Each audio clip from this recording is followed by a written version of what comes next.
It's time for the Waiver Wire presented by YouTube TV. Here are the guys you should be throwing a chip at. This according to our own Matt Okada. At quarterback, Matthew Stafford. Danger Russ Wilson. Yeah, the Broncos stink overall, but it's not Russ's fault, at least not totally. Sam Howell coming off a huge game where he dropped back 55 straight times from the middle of the second quarter to the end. Gardner Minshew, the stash is back in our life because of Anthony Richardson's injury. Over to running back Jaleel McLaughlin, who's looking very good for the Broncos. TaiJ Spears getting a bigger role there in Tennessee. Amari DeMercado. Keep an eye on James Conner's injury after he had to leave the game on Sunday. Chuba Hubbard starting to get more work in Carolina. Jaylen Warren, who's outscored Najee Harris pretty much every week this week. And a couple of RBs in Chicago. Roshan Johnson is there along with Deontay Foreman. Wide receiver Josh Downs, who had a big game on Sunday. Curtis Samuel getting more work in Washington. Rashod Rice, the wheel of Chiefs wide receivers continues to spin. I guess it sort of landed on Rice last week. KJ Osborne getting opportunity there in Minnesota, especially if Justin Jefferson has a wonky hamstring. Logan Thomas getting targets in Washington. And Jonnu Smith, who is the official tight end one in Atlanta. Yeah, I know Kyle Pitts had a nice game, but it was still Jonnu Smith's team there. Welcome in our pal, Matt Okada. You can find his waiver wire list on NFL.com at NFL.com/waiver wire. Matt, good to see you again. Let's start with the fact that we got two teams on a bye this week. The Packers and the Steelers get the week off. So that means we got to go to the waiver wire. Maybe not as dire this week as in some weeks. But let's start with the guy who plays his home games, about a 3-iron, probably about a 3-wood maybe. I don't know. I suck at golf. Anyway, who plays a short distance from where we are currently sitting at SoFi Stadium. Matthew Stafford, who's been playing really well, and now he's got his favoriteest target in the whole world back in Cooper Kupp. It seems like the arrow is pointing up for Stafford. Yeah, I think it is. And for the record, I think it would take 3 drivers for me to get to SoFi because I'm even worse in golf than you. But yeah, listen, if you look at the box score, especially the fantasy box score for Stafford, doesn't look that great this season. He hasn't topped 17 fantasy points yet in a game. He only has 5 passing touchdowns. Don't be deceived. He is 4th in the NFL in yards, and lo and behold, the first game that, like you say, Cooper Kupp, his favorite target, his podcast and breakfast buddy, returns to the lineup. Stafford has his best fantasy day of the year against the Eagles D. Spoiler alert, the Cardinals are not the Eagles, and that's who he gets next week. They just fixed Joe Burrow and the Bengals offense. I think he is the top streamer for week 6. And with this receiving core now at his disposal, Kupp, Puka, Tutu, Higbee, I think he has every week QB1 upside rest of season. I love that call, and I can't tell you what clubs I would need to get to SoFi because I don't even know what clubs you would use. I just know it wouldn't be a putter. That's it.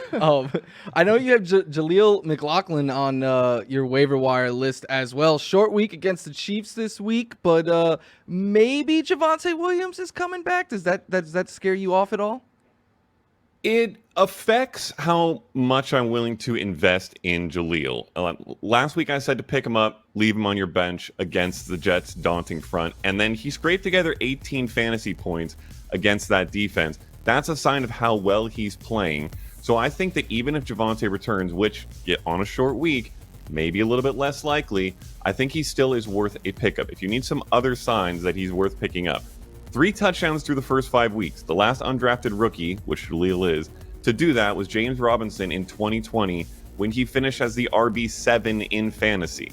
And also, McLaughlin just looks really good on tape. Dynamic as heck, averaging 7.1 yards per touch. That is elite tier. With him playing like he is, I don't think the Broncos should and probably will rush Javonte Williams back. And even when he comes back, I don't think he gets that full RB1 bell cow workload, and that gives Jaleel the opportunity to keep flashing his talent. For me, this is a case of get the talent on your roster, monitor how the opportunity plays out, and then see if you can plug him in your lineup. I know Adam Rank has made the point that watching McLaughlin reminds him of when Austin Eckler first came to prominence and he eventually took over that role from Melvin Gordon. And the more I watch it, the more I think Rank is really onto something there in that offense there for Denver. High praise. More running backs to talk about in Chicago. It's a rough time because pretty much all their running backs got hurt.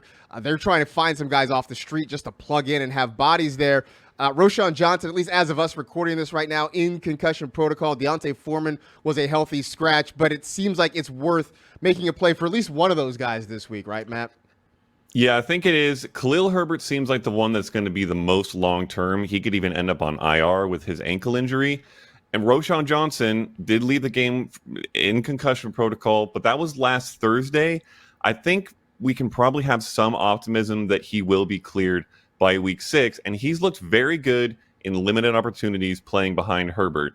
And if he is healthy, I think he will be the 1A in this run first attack. Most likely, healthy scratch previously, Deontay Foreman will be the 1B, but I prefer Johnson by quite a lot. He has averaged 4.9 yards per carry this season. He's caught 11 of 12 targets as a receiver. And whoever gets this role, so whoever's healthy, pick up Roshan if you don't have any news in the meantime. They get the Vikings, Raiders, and Chargers over the next 3 weeks. That is RB1-able defenses.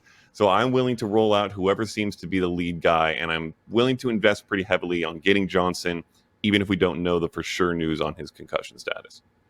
Okada, I don't know what I did to the Colts this week, but they want to hurt me. Anthony Richardson got hurt. I benched Moss and started Jonathan Taylor. And worst of all, in my home league yesterday, right before kickoff, I dropped Josh Downs. How big of a mistake did I make?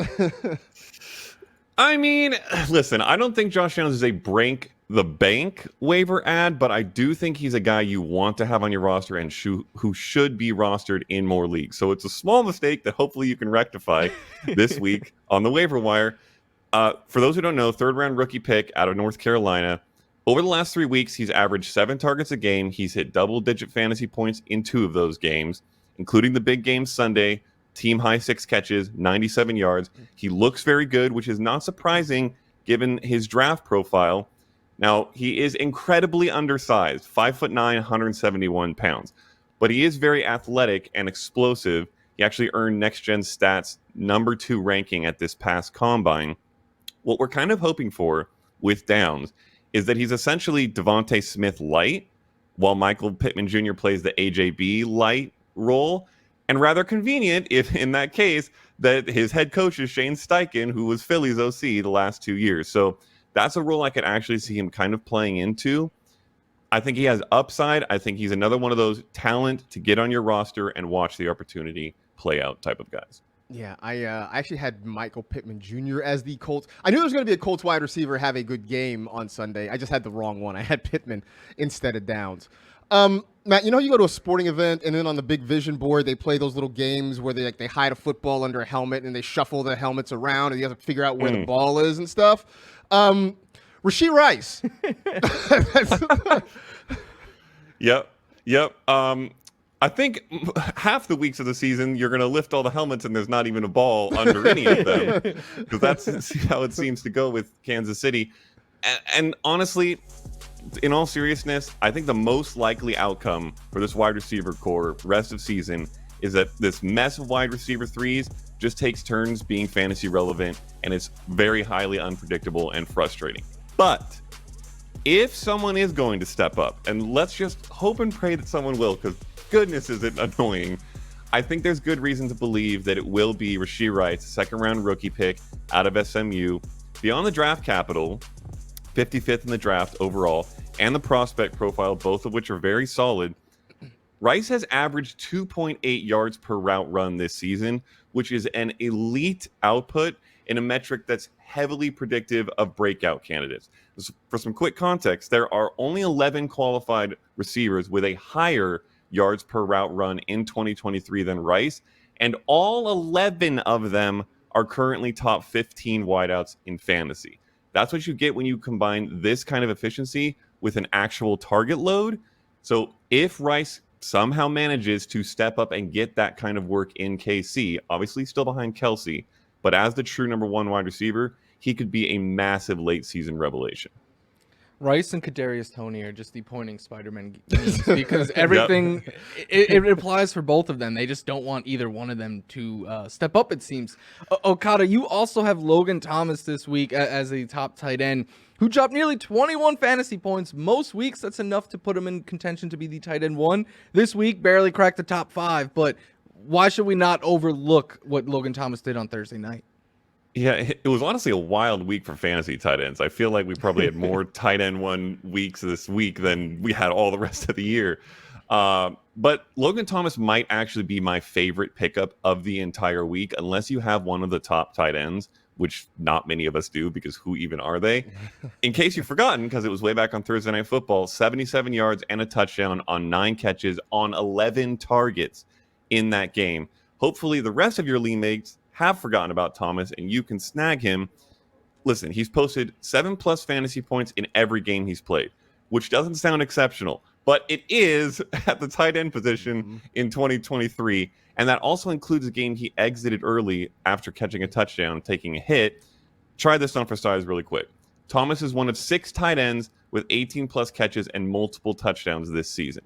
The other 5 are literally the top 5 tight ends on the year in order: Laporta, Kelsey, Hawkinson, Kmet, Mark Andrews. Shout out to Laporta, by the way. Good gracious, what is he doing? So at a position with a whole lot of volatility, very little reliability, I think Thomas might legitimately have the best combination of floor and ceiling at tight end outside of those 5 names I just listed off. Man, they're spreading the ball around a lot, too, in Washington, man. A couple guys to stash. One, TaiJ Spears, the guy that I liked coming into the season. He was a guy that I took a few late-round dart throws at, and his role just looks like it's getting bigger there in Tennessee, Matt. Yeah, same thing here, and I also stashed him away in a bunch of dynasty leagues.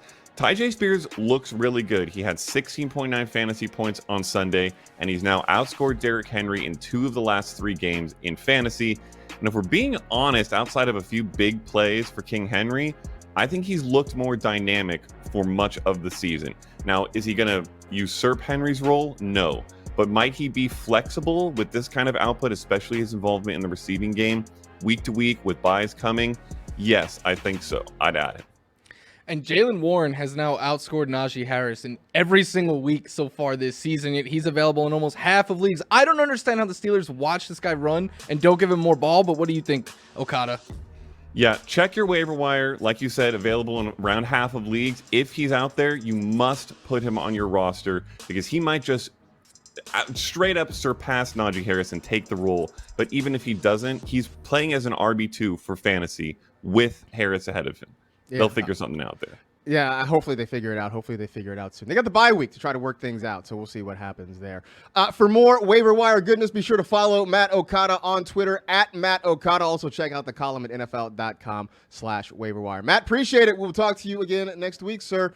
In the meantime, we're going to wrap things up here on our end as well. That will do it for this edition of the NFL Fantasy Football Show. We appreciate you hanging out with us for the NFL Fantasy Football Show presented by Subway. You know the drill. Tell 2 friends to tell 2 friends.